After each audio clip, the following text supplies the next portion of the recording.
As time went on, Reo noticed that Frin was becoming more restless during his training sessions. Every time Reo left to hunt or train alone, Frin would whine and paw at the ground, his icy blue eyes filled with determination. It was as if the little Fenrir was eager to prove himself. One day, Reo decided to take Frin with him on a hunt, curious to see how the pup would fare. As they traveled through the forest, Reo was surprised by how fast Frin had become.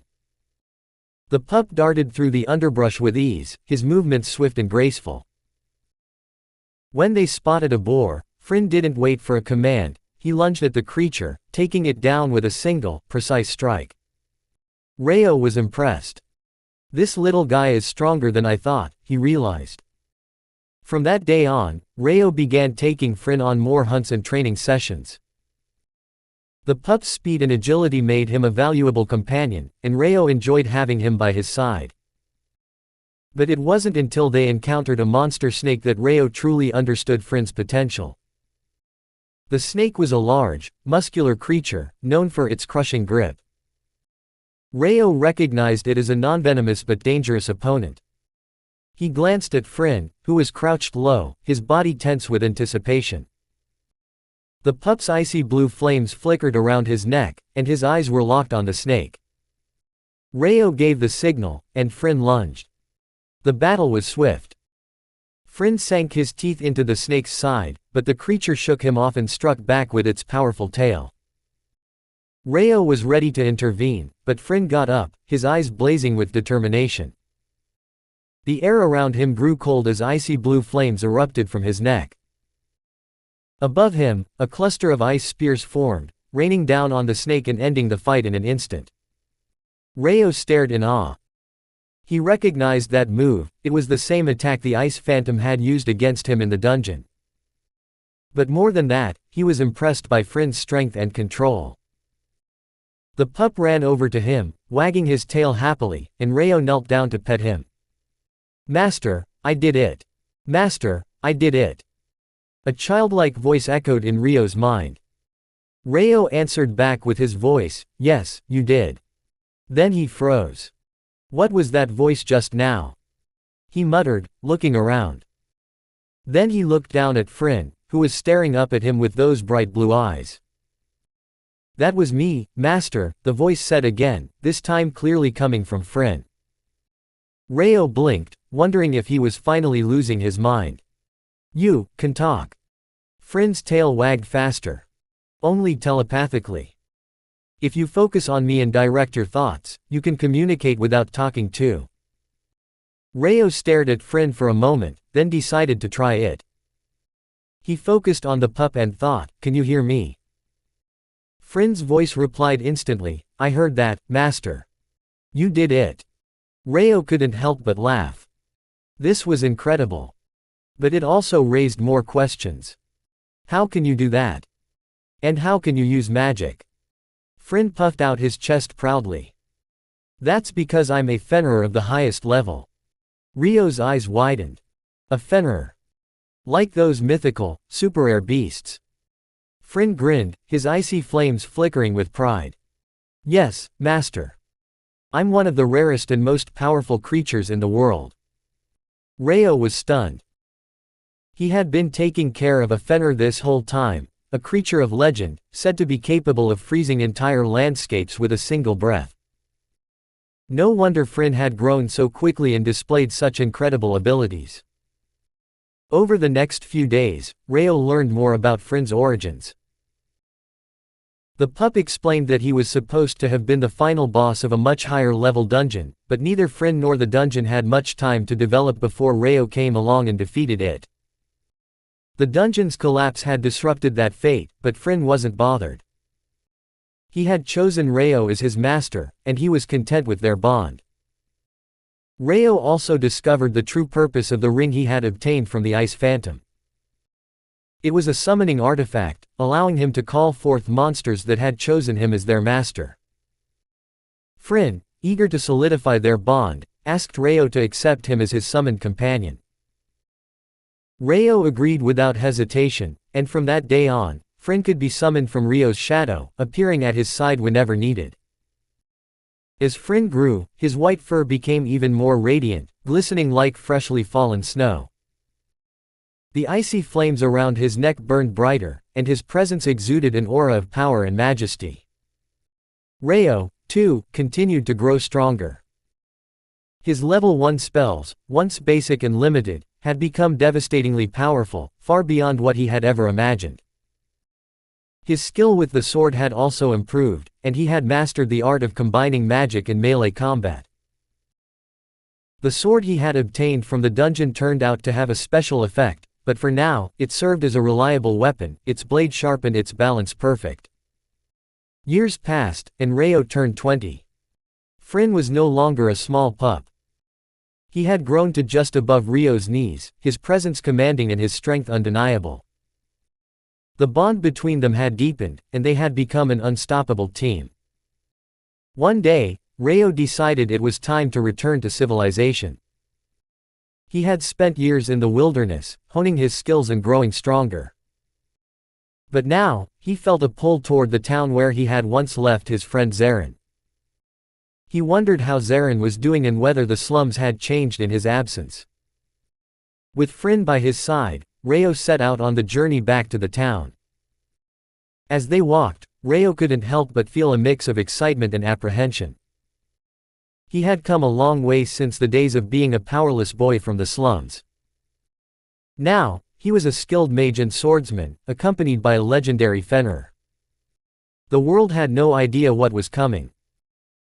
The memories of the town were faint, but after weeks of travel, Rayo finally found his way back to the place where he had last left his friend Zarin. The town had changed since he had last seen it. The streets were bustling with activity, and the buildings seemed more robust and well-maintained.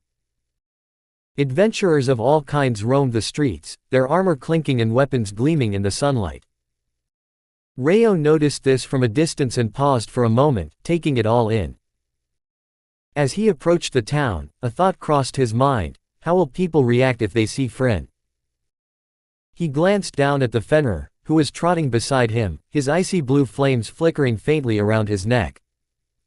"Frin," Rayo said, "stay in my shadow for now. We don't want to cause a scene."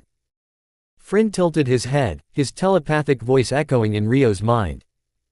"Understood, master." With a flicker of shadow, Frin disappeared into Rio's shadow, leaving no trace of his presence. Rayo entered the town, his eyes scanning the lively marketplace. Merchants called out to passers-by, offering all sorts of goods, weapons, potions, rare ingredients, and more. Some of them eyed the sword on Rio's back with interest, while others noticed the ring on his finger and tried to strike up a conversation. Rayo simply shrugged them off, his mind focused on finding a place to start. Rayo eventually came across a large building with a sign that read Adventurers Guild. He stepped inside, the noise of the town fading behind him as he entered the bustling guild hall. Adventurers of all ranks filled the room, some gathered around tables sharing stories, while others stood by the task board, scanning for their next mission. Rayo approached the reception desk, where a woman with a no-nonsense expression sat, sorting through papers. "I'd like to sign up to be an adventurer," Rayo said. The receptionist glanced up at him, her eyes narrowing slightly as she took in his appearance. "First time?" she asked, already pulling out a form and sliding it across the desk.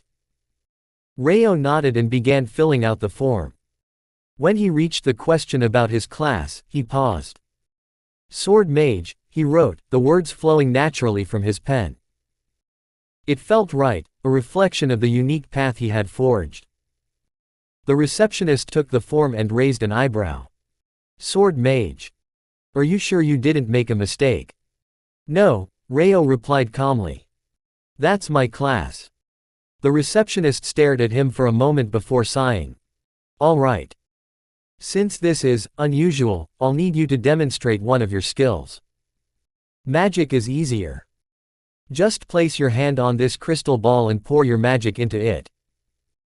Rayo did as instructed, placing his hand on the crystal ball and channeling a small amount of his magic into it.